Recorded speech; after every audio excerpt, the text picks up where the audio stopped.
This is 5G Talent Talk with Kerry Charles, CEO of Broadstaff Talent Solutions. Brought to you by RCR Wireless News and Telecom Careers. Connect at kerrycharles.com. And now, here's Kerry Charles. There are many players involved in bringing 5G to life. Today, we're going to be talking to a company who will play a pivotal role in the 5G ecosystem and change the way that we live and work for the better. I'm Kerry Charles, your host of 5G Talent Talk. And today, I have with me Steve Canepa. Steve is the Global General Manager and Managing Director of the Communications Sector for IBM. He's responsible for shaping the strategy, execution, and delivering business results for a consistently top-performing IBM business unit. Steve is helping to shape and drive IBM strategy and solutions for 5G, network cloud virtualization, edge platform services, digital video, hybrid cloud, and AI solutions. And in September of 2019, he was recognized by Business Insider as one of IBM's top executives. Steve, thank you so much for being with us today on 5G Talent Talk.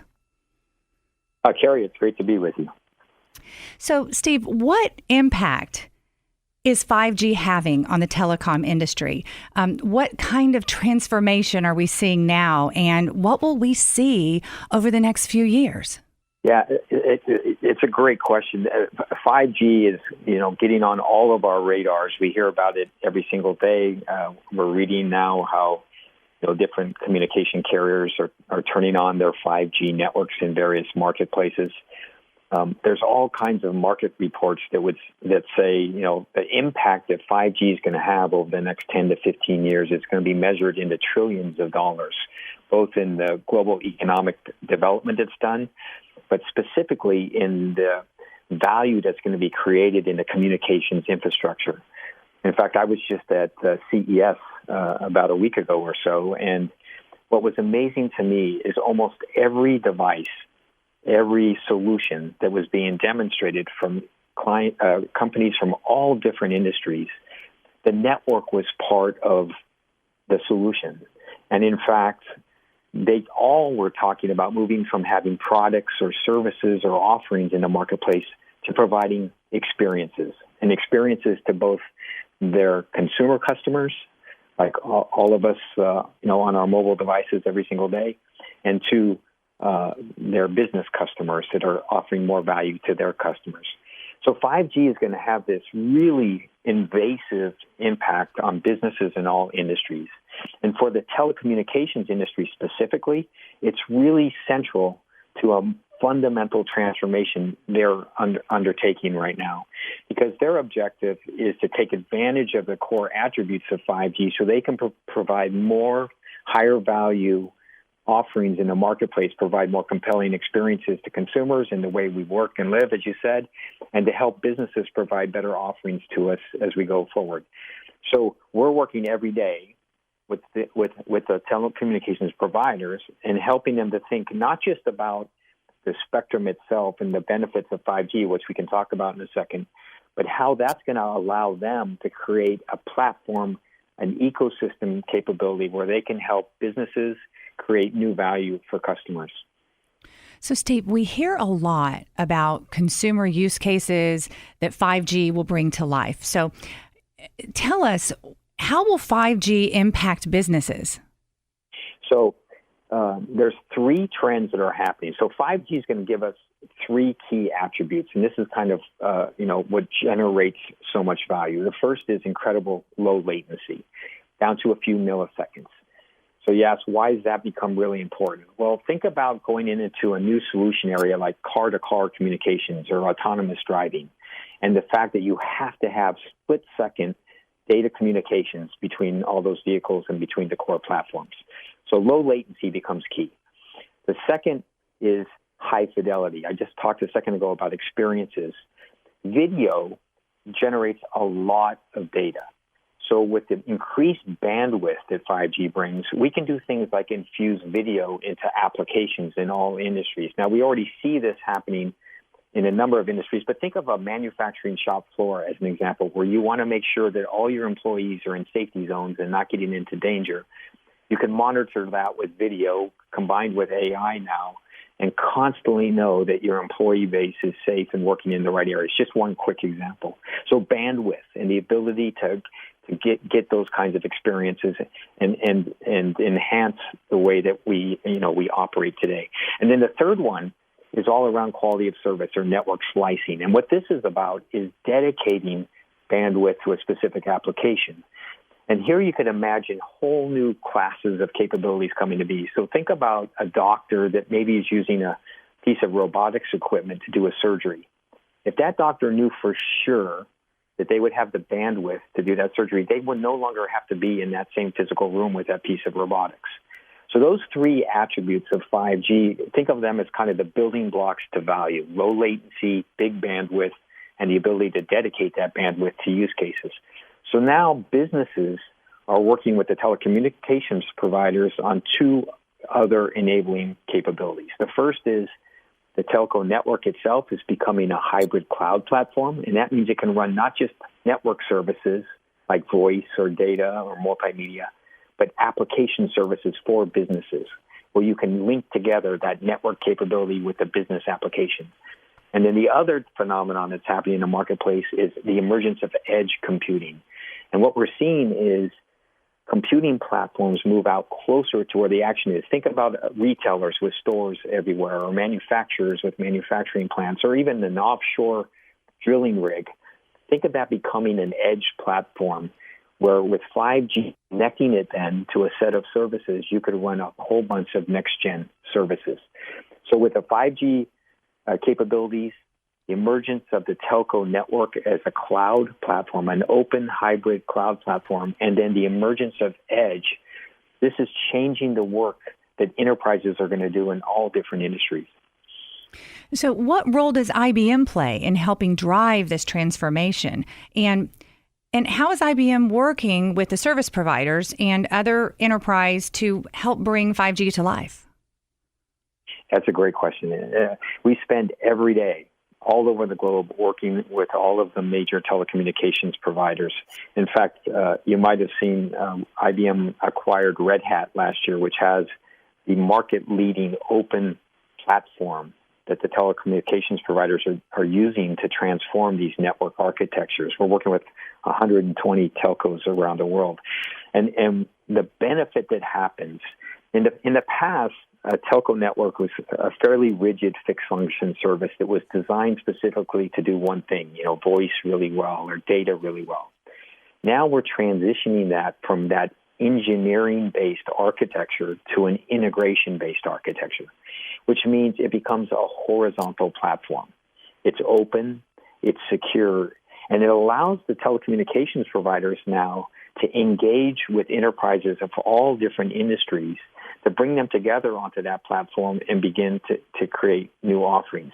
So what we're doing is we're helping the service providers transform those network platforms in real time and infuse into them incredible automation and AI capabilities so that they can get a fast, resilient, and highly agile platform that can launch these kinds of next-gen services.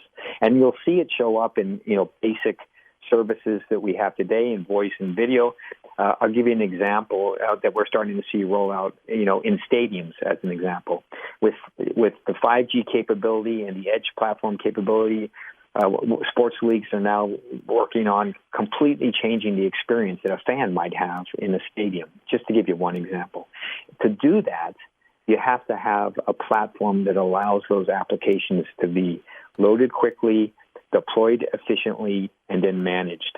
And one of the big advantages we bring is by helping them move to this open architecture, we can help them dramatically improve their operation costs. So the benefit of moving to this can be, lower their capital expenditures by 10%, lower their OPEX by 20%, lower their cost of delivering services by 45%. And what that means is that instead of that money going into building that rigid, hard, yesterday network architecture. It's going into building a new modern cloud platform where they can then bring value to their customers. So it's very exciting. And it also means that the telcos and the service providers are building new capabilities for their people in the way that not only they serve their customers, but in the way that they collaborate with other businesses. You're listening to 5G Talent Talk. I'm Carrie Charles talking with Steve Canepa. He leads the communications sector for IBM, and we're talking about how IBM is helping bring 5G to life. Steve, these are dramatic changes you're talking about. Hybrid cloud platform, edge computing, moving from an engineering-based architecture to an integration-based architecture. How will all of these changes impact the workforce? I mean, will we see professional roles change, new roles created? If so, what kind of roles, what new skills need to be developed? What is this going to look like for us? I think what we're seeing is that it's fundamentally given an opportunity to create new value and to build new skills for folks. Let me talk both within the telecommunications market and then a little bit about what it means more broadly, and just give you an example.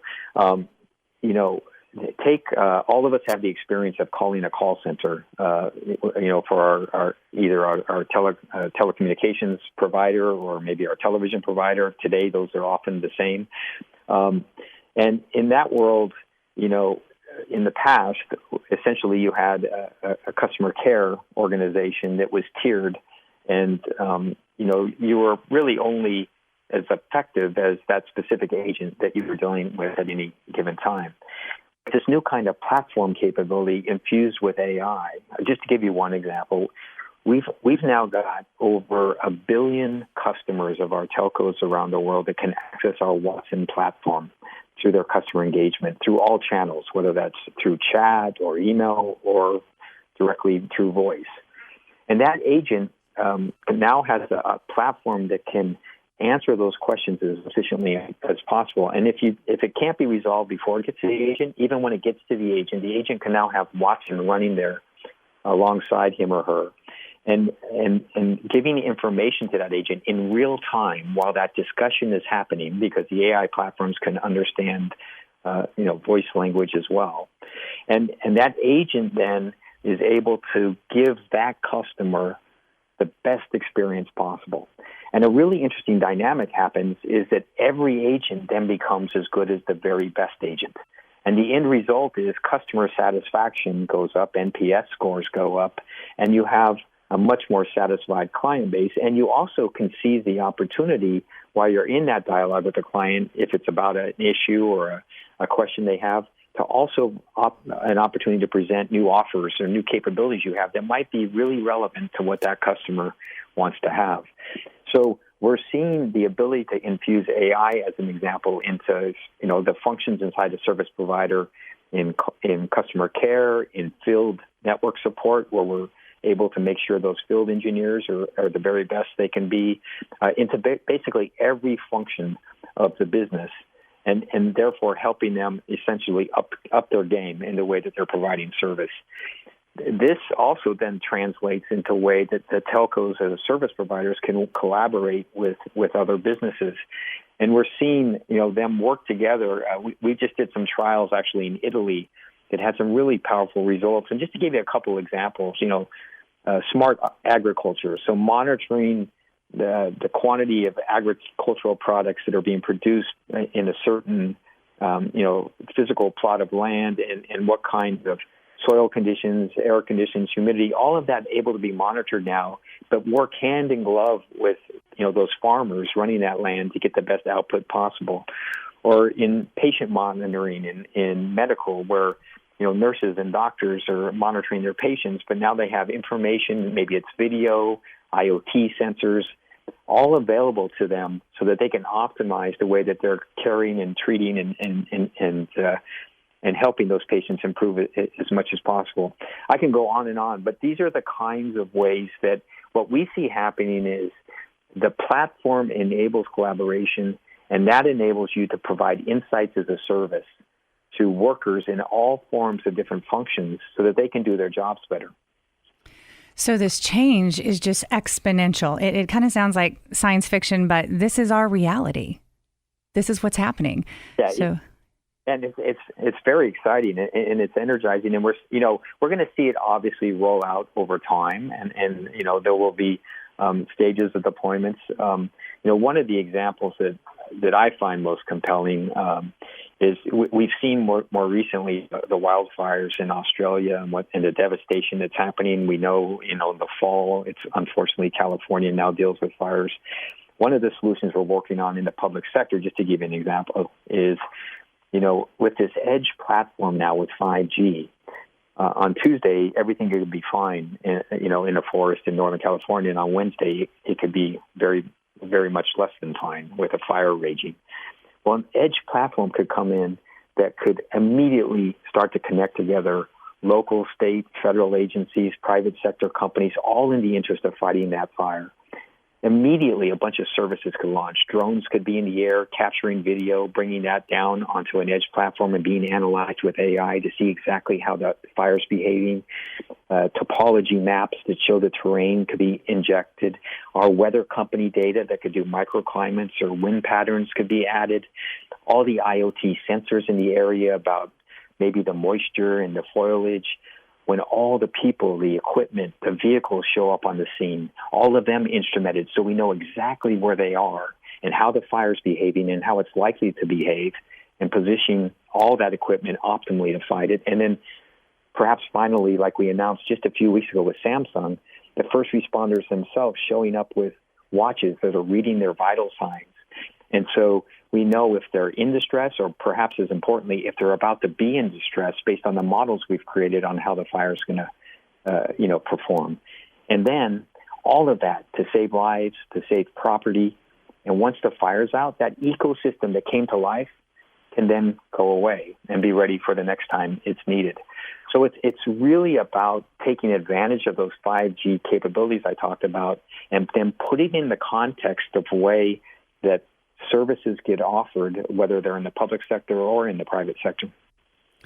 So, Steve, people they're feeling a little uncomfortable with all of this change and transformation. Employees are wondering, how do I stay relevant? How is this going to affect me in my role? And I'd like to know, how can service providers and other businesses prepare their employees for the changes that are coming? Yeah, it's a great question. We're doing a couple of things that I think are really powerful. One of the ways that we're helping clients transform is to work with their human resources departments to think about how they can apply these same kind of capabilities to the way they attract, recruit, and retain their employees, and then put them on lifelong learning programs so that they do stay relevant and they keep pace with the rate and pace of innovation, which is daunting for all of us. The other thing that we're doing that I think is really compelling for the workforce is changing the way the work gets done. One example is the work we've done around design thinking, where we've trained inside IBM over 100,000 IBMers on how to work with clients in a design thinking methodology where you're thinking about outcomes, minimal viable products, getting offerings to market quickly, failing quickly so you can learn quickly. And we've wrapped that with what we call our garage methodology. And we essentially bring that to our clients, and we collaborate with our clients. And oftentimes, our clients then pull in their clients into this collaboration event. So we're all working together from the very beginning to design the outcomes that we want to achieve by deploying these new technological capabilities. And so it really does, try to lower that bar, if you will, to comfort, to understanding, and to thinking about how you're going to apply these. And we've seen some amazing benefits where not only do the employees learn new skills quicker, they're able to get new offerings or new services out to their customers faster, but when they put them into the marketplace, they delight their customers, which is really the end goal. So it's kind of a virtuous cycle of bringing that customer in, bringing the employees in, and working collaboratively in the way that you think about the way that you're going to get value out of these rapidly emerging technologies. You know, Steve, I've heard so much about this concept that people have to be more agile in the future. And what does that mean? What does that mean to me and our listeners and the person sitting in their cubicle right now? Yeah, we really see it an opportunity for lifelong learning, for continuously staying abreast of the way these trends are evolving, and being able to consider exactly how those are going to impact whatever job function you have, to make you able to do it in better, to help you have more growth opportunities into new ways. I mean, one thing that's gotten a lot of attention is how AI in combination with the workforce is going to change how jobs get done, and therefore, the ability to learn in ways that are much more efficient. I mean, we're even doing this in education. I have within my organization the education segment as well. And if you think about students now coming up through classes, almost all of them are accustomed to the idea that they would take an online class or they would use video outside the classroom in order to extend their learning environment. And with AI systems, we can tailor this curriculum to the way that students actually learn, the way that workers actually learn. So it's not just about using these innovative new platforms to help businesses transform, but to help the employees, the workers, build new skills and to keep pace with the change we're seeing. So let's get out our crystal balls. When will we see this transformation in the workplace start to happen? When is it going to happen? It's happening now. I gave you one good example, I think, with regards to that call center dynamic in the telecommunications field. We're starting to see it, change the way that work gets done in almost every industry. Whether it's in sports or in manufacturing or in education. I've touched on a few, whether it's in public service. I've touched on a few today. But really, for me, as we see, 5G and edge doesn't have to be kind of an amorphic, confusing technology thing. When you get down to what is it really going to help us do more effectively? How is it going to help us run our business more efficiently? How is it going to help us build skills in our employees and provide better customer service? And how is it we're going to take advantage of new technologies, what IBM has with our open, secure, hybrid cloud platform infused with AI capabilities, highly secure to protect the data of both the business and their customers in order to really make these new technologies accessible and integrated into the way that we work, live, and play on a daily basis. I think one message we can clearly take away is lifelong learning, whether that's through our employers or it's learning that, that we do ourselves and we take responsibility for that learning. Yeah, I think that's right. I find that in my role, part of the energizing part of it is that I get to see a lot of these changes happening in a lot of industries. And it's just opening up a phenomenal amount of opportunity for people to find a thing that they're passionate about, to learn about it, to become educated on it, and to use it to progress themselves from a career standpoint. And our whole mission, in fact, we've done a lot of work in the kind of workforce of the future that's necessary and kind of changing paradigms, thinking less about white collar, blue collar. Our CEOs coined the phrase new collar. And the idea of how do we help this next generation of workforce have the kind of skills that are going to be relevant and important as we continue to embrace these technologies. Steve, what a positive message about the future. Where can our listeners go if they want to know more about how IBM can help grow their business and get them 5G ready? Exactly. So if you go to IBM.com and you look for Edge or telecommunications and media or the 5G revolution as an example, we've published a number of papers. We have a number of examples where we're already working with clients in the telecommunications industry, but in all industries, to help them to begin to embrace 5G and to think about how it's going to help them provide better value to their employees and to their customers. So IBM.com is a great place to go to get kind of a window into all the different things we're doing. Steve, thank you so much for being with us today on 5G Talent Talk. Thank you. It was a great conversation. I appreciate it. Fantastic. I learned so much. And thank you for listening to this episode of 5G Talent Talk, brought to you by RCR Wireless News, Telecom Careers, and Broadstaff Talent Solutions. I want to hear from you. Please connect with me at carriecharles.com, and I will meet you on the next episode. You've been listening to 5G Talent Talk with Carrie Charles, CEO of Broadstaff Talent Solutions. Brought to you by RCR Wireless News and Telecom Careers. Connect with Carrie at carriecharles.com.